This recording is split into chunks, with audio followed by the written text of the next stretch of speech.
kind of grew up in this your whole life. What does it feel like pro debut? Feels great. Carry on the family name, the legacy.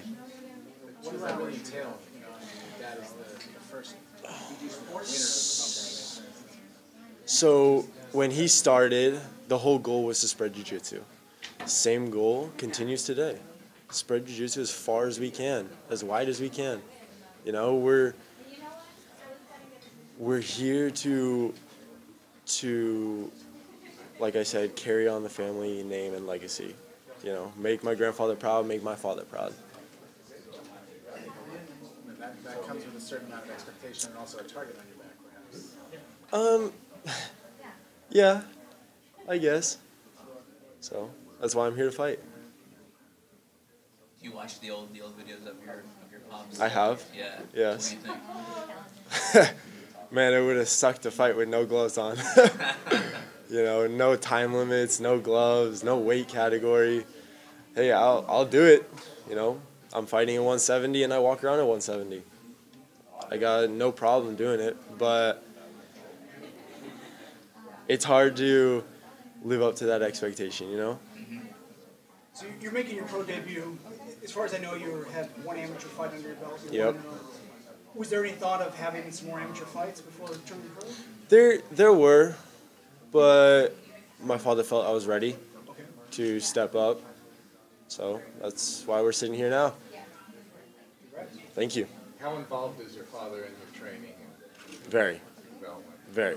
Head coach, very involved.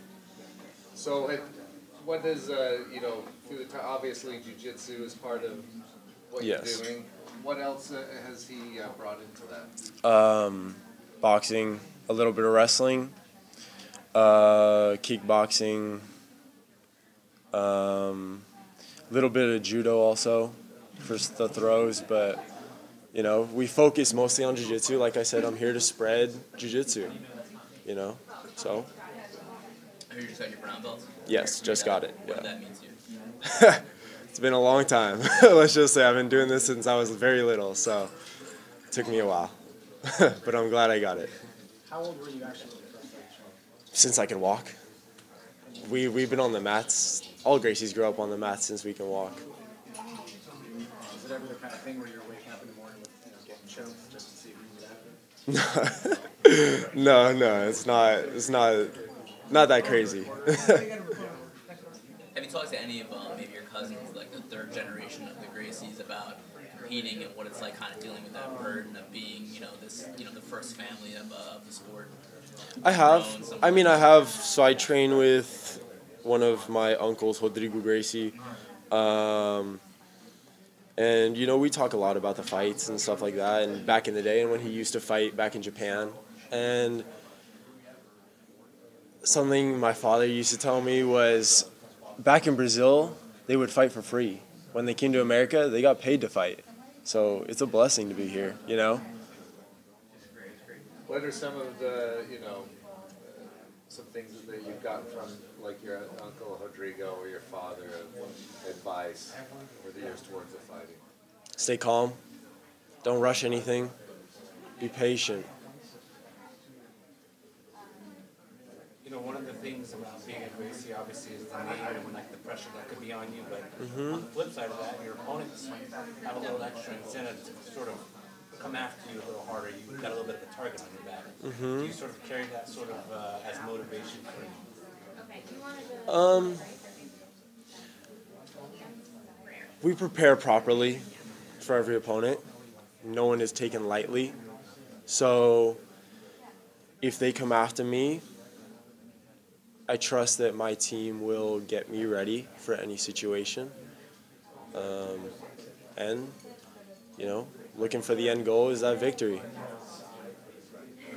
You try to push kind of that pressure away because, you know, most 20-year-olds making their Bellator debut don't have that last name, you know, and don't get this kind of attention, and you are getting that, so you kind of try to push it away a little bit and think about it. I come out to fight, okay? I leave the pressure, the stress at home. I'll deal with that when I get back. Your grandfather Helio is, founded Brazilian Jiu-Jitsu. I'm just curious, What are some of your favorite memories of? I know you were a young child, but do you have any favorite memories of? Do you remember being on the mats with him? Last time I saw Vovo Elio, we trained on the mat. He put me in his guard, and he goes, "Pass my guard." I go, "Okay," you know, he's 94 years old. I'm like, it'll be easy, right? No problem. I go, I try to push his leg down, it won't budge. I'm looking, I'm like, he's strong. Damn. So I go, I push the other leg, it won't budge. I put my hand right on his waist, try to pass the guard, and he pins my hand down. And I try to pull my hand out, and his grip, that was the one memory I'll never forget. His grip was so strong. I could never, ever in my life pull my hand out from that. 94 years old. How old were you then? Maybe 14, maybe younger. Yeah. You weren't able to. No, not at all. Strong. But miss him every day. Do you ever give any consideration to doing something other than fighting? I grew up playing soccer. I grew up, all my friends in high school and middle school grew up playing soccer, so that was a big thing for me. But looking back at it, I'm glad I never went. I'm glad I focused on MMA, focused on this path. Why?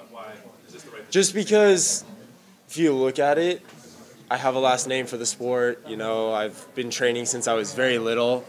And just people who play soccer, there's a lot of guys who get to that Division I, Division II, and they can go pro potentially, but you don't last very long. It's very little that you find a guy like Messi or Cristiano Ronaldo out there. So, I have a last name for the sport. I figured it's a better path to go down. Do you see yourself as a Messi or Ronaldo from mixed martial arts? Do you look at yourself that way? We'll see.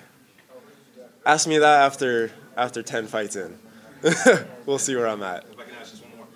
Did you feel that your family was more interested in you fighting, or would they have supported you if you found this out? Yeah, absolutely, yeah. They never pushed MMA on me, so it wasn't, it was my decision to come and do this, do what I love, so. What was your father's reaction when you said, "I want to fight"? What was that discussion like? It wasn't even a discussion. I came up and I was like, "Hey, I want to fight. Let's get a fight for me." He goes, "Wait, it's not your time, not yet." And then this past September, I fought my first amateur. Maybe a few months before that, he goes, "You're ready. So we'll get you a fight." September I fought, and now first fight will be for Bellator professionally. What was it that he felt you weren't ready at the time? I had just started my whole MMA, mixing all of the different martial arts and sports together. So we wanted to give it time to make sure that I knew what I was doing before I walked in there. When was the first time you realized your dad was a big deal? Man, since I was little. Since the first time we would go out in public and people would be like, "Oh my goodness, Khonry Gracie." Like, What do you know about Devin Brock? What's his most dangerous aspect in your mind? his stand-up, by far. Strategies, obviously, take him down. Well, you'll find out when I fight. Was there ever a moment growing up that you can remember that you resisted or had some sort of aversion to jiu-jitsu or MMA? Like maybe you had a bad day at the gym and you're like, "This is just too much for me." No, never. Never crossed your mind. No, not at all. I mean, I love jiu-jitsu. I grew up doing it since I was very little. Can you talk about your name and sort of the importance of names in your family? What do you mean by that? It's a unique first name. How did your father name you? Okay, so my name comes from the word honor in English, honra in Portuguese. So you switch up some of the letters, take out that second O, add a Y to the end, add a K to the front, and you got Khonry. So it comes to the word honor.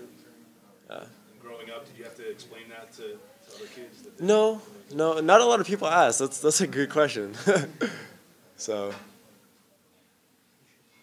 Outside of your dad, who's going to be in your corner on the 20th? My father will be there. and for sure my uncle Khonry Gracie will be there, and Khonry Gracie. So it'll be I'll have a nice corner.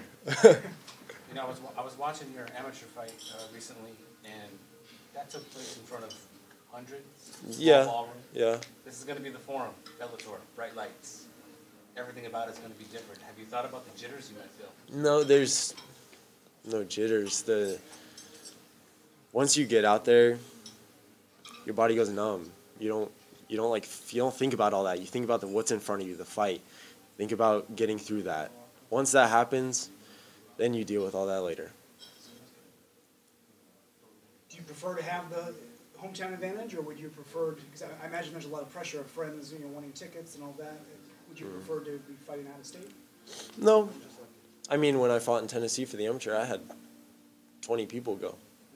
So, like, from my hometown, from friends, family. So, no, it's not that. No additional pressure? No, not at all. What will that number be for the debut? I don't know. I really have no More than idea. 20? Probably yes. Probably yes. More than 20.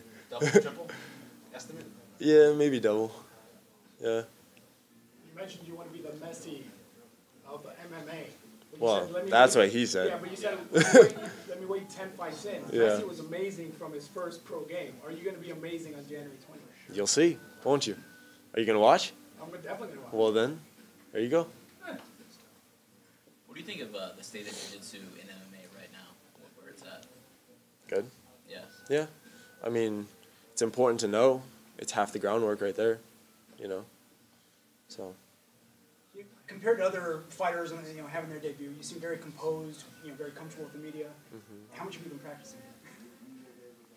Practicing? Not very much. No? No. Just a natural, right? It's being around my father, Yeah. Always having everyone love and adore him, So I've been around it for a while. I've gotten comfortable.